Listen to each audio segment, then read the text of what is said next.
Bismillahirrahmanirrahim. Assalamualaikum warahmatullahi wabarakatuh. Alhamdulillahirabbil alamin. Jadi pada kesempatan ini anak-anak kita akan membahas tentang penerapan Pancasila dari masa ke masa. TAP MPRS nomor 20 tahun 1963, Presiden memiliki kekuasaan yang tunggal, tidak terbatas, maka pada tahun 1955, 5 Maret 1955 membubarkan DPR hasil pemilu 1955 pada tanggal 5 Maret 1960. Ini adalah akibat dari Presiden memiliki kekuasaan yang tidak terbatas.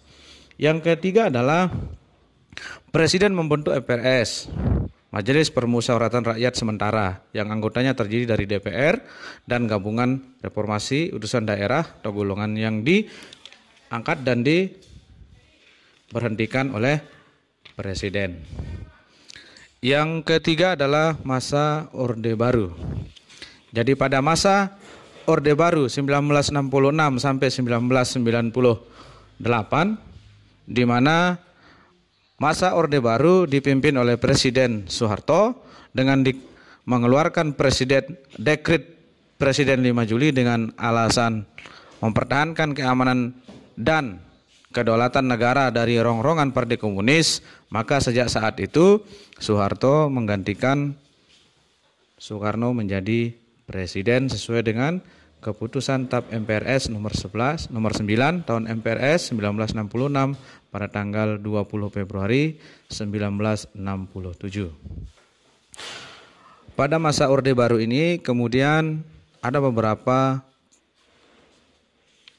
fakta sejarah sebagai bentuk dari visi misi Orde Baru. Yang pertama adalah adanya konsep repelita atau rencana pembangunan 5 tahun, di mana Presiden atau eksekutif memiliki rencana program pembangunan yang tertuang dalam repelita atau rencana pembangunan 5 tahun.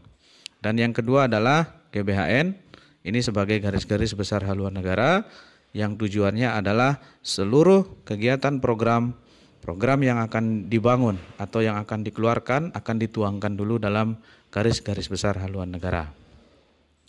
Yang ketiga adalah di sistem politik masa Orde Baru hanya memberikan kebebasan berpartai hanya 3. Ini sebagai bentuk dari kekuatan Presiden masih dimonopoli oleh eksekutif. Karena apa? Karena ini kita lihat dengan masih minimnya partai-partai politik, rakyat tidak memiliki kekuasaan yang bebas untuk mengeluarkan aspirasi dan pendapatnya, di mana kontrol kepresidenan pada lembaga-lembaga yang sifatnya eksekutif masih dikuasai oleh pemerintah, terutama oleh eksekutif dalam hal ini Presiden, di mana Presiden yang mengesahkan DPR, MPR, DPA, BPK, dan Mahkamah Agung. Maka dalam pelaksanaannya, dalam partai politik, masa Orde Baru hanya mengesahkan 3 partai, yaitu Partai Persatuan Pembangunan dari kelompok agamis atau kelompok religius, Partai Golongan Karya dari kelompok sipil, dan Partai Demokrasi Perjuangan dari kelompok rakyat jelata. Ini sebagai bentuk dari upaya mempertahankan kekuasaan yang dilakukan oleh pemerintahan pada masa Orde Baru, dan ini bisa kita lihat dengan banyaknya lembaga-lembaga masyarakat yang dibredel, baik itu di pers maupun lembaga-lembaga sosial kemasyarakatan, di mana banyak sekali upaya-upaya penyelewengan yang dilakukan dan ketika disuarakan akan ditangkap, di mana pemerintahan Orde Baru, TNI dan Polri memiliki kekuasaan penuh untuk menangkap dan memberikan hukuman terhadap rakyat. Yang keempat, pada masa reformasi 1998 sampai sekarang, masa ini terjadi di mana pada masa Orde Baru mengalami himpitan-himpitan politik dan himpitan ekonomi yang hingga terjadi krisis ekonomi. Maka pada waktu itu terjadilah pelengseran Soeharto, di mana masyarakat, dalam hal ini mahasiswa, menjadi penggerak utama yang melawan pemerintahan Orde Baru karena banyaknya penyimpangan-penyimpangan yang terjadi di masyarakat. Nah, sehingga cita-cita kebangsaan itu akhirnya dikembalikan lagi, di mana fungsi-fungsi kontrol di parlemen, misalnya DPR sebagai lembaga legislatif yang fungsinya adalah fungsi pengawasan, controlling, fungsi penganggaran, budgeting, itu berjalan sesuai dengan aturan-aturan perundang-undangan. Begitu juga lembaga-lembaga yang lain.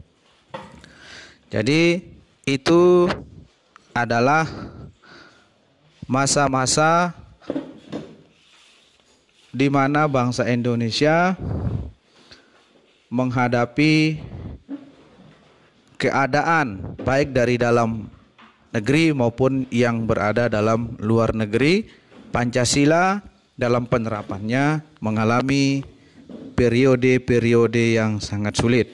Mulai dari masa awal kemerdekaan pada 1945 sampai tahun 1959, di mana pemberontakan-pemberontakan terjadi akibat ketidakpuasan rakyat terhadap pemerintahan yang dibangun pada masa itu. Dan yang kedua, pada masa Orde Lama tahun 1959 sampai 1966 terjadinya pelanggaran-pelanggaran konstitusi, di mana pemerintahan pada waktu itu sistemnya terpusat, demokrasi terpusat, di mana presiden memiliki kekuasaan penuh terhadap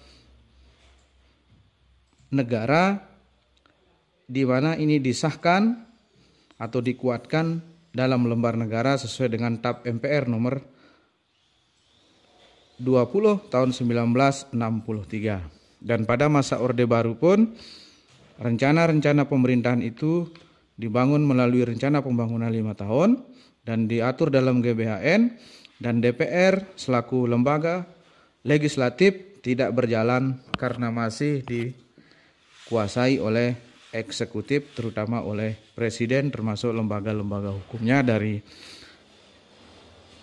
pengadilan, baik pengadilan tinggi, pengadilan negeri maupun sampai kepada Mahkamah Agung, sehingga terjadilah krisis moneter pada tahun 1998 sampai sekarang disebut dengan masa reformasi, karena pada masa Orde Baru terjadi ketimpangan-ketimpangan, pelanggaran-pelanggaran yang dilakukan oleh pemerintah tidak sesuai dengan kaidah-kaidah norma yang berlaku sesuai dengan amanat Undang-Undang Dasar 1945.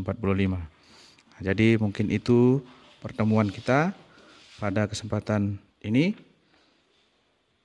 Jadi nanti terakhir akan saya berikan tugas dan dikerjakan sesuai dengan soal yang akan saya berikan. Jadi terima kasih. Saya tutup pertemuan kita pada kesempatan ini. Wallahul muwaffiq ila aqwamit thoriq. Wassalamualaikum warahmatullahi wabarakatuh.